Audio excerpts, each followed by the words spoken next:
Why the UK when everyone else seems to think this is not the spot? Well, we've been in the UK for 6 years. It's one of 19 markets, and in all the markets we are in, people want to help each other. And as awareness of helping each other through crowdfunding has grown, the UK market has grown significantly. As you mentioned, we just hit a cumulative £1 billion, and that comes from 23 million people donating to help others through our platform. I mean, people can be very nice. There's also a price on that oftentimes. And I think a lot of people have found that price in this rising interest rate environment. Given this kind of pressure that a lot of people are feeling on their wallets, have you seen any changes in consumer patterns here? We have seen some changes. So in the last couple of years, we've seen fundraisers with a component of cost of living increase about 10 times. And those can be for families with medical expenses that might be caring for someone at home, so have heat and electricity costs. Or it can be people struggling with pet bills. So we've seen a real pattern of pet bills? Pet bills. So vet costs have gone up, and so people are struggling to pay those, so they're asking for help to pay for their dog or cat's treatment.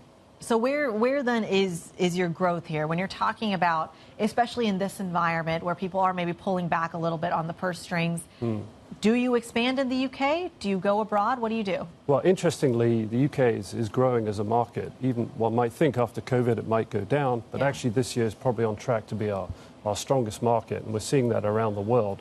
And so this need for people to help each other in whatever situation remains very, very strong. So if you were to expand further beyond the UK, where would that be?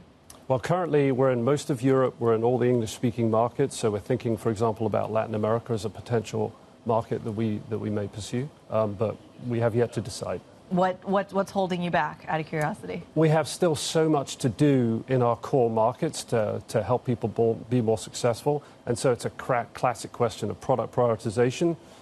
We have access to about 1 billion people in the markets that we already serve. And so doing a better job for them and helping more people use our platform is the top priority, and then extending beyond that.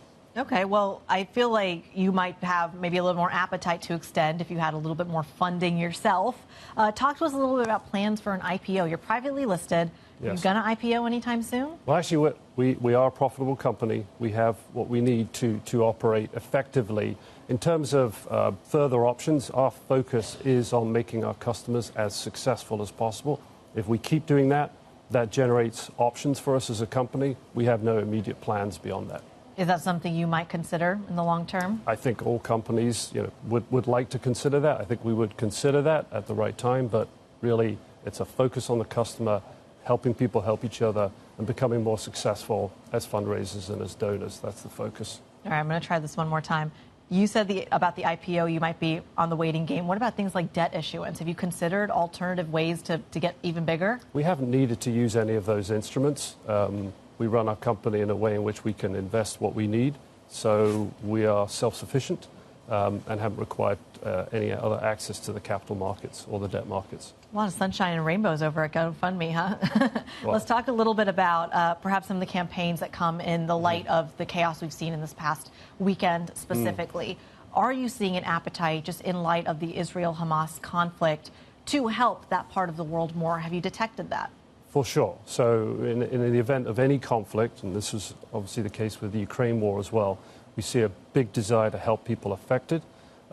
We've navigated those for a number of conflicts and wars, and we will continue to do so. It's really important to understand that we operate within a very tight set of national and international laws that allow what kind of help can be provided and what can't. And we run the platform and monitor that very closely, particularly in a situation like this, to make sure that we and our customers are safe and compliant with those laws.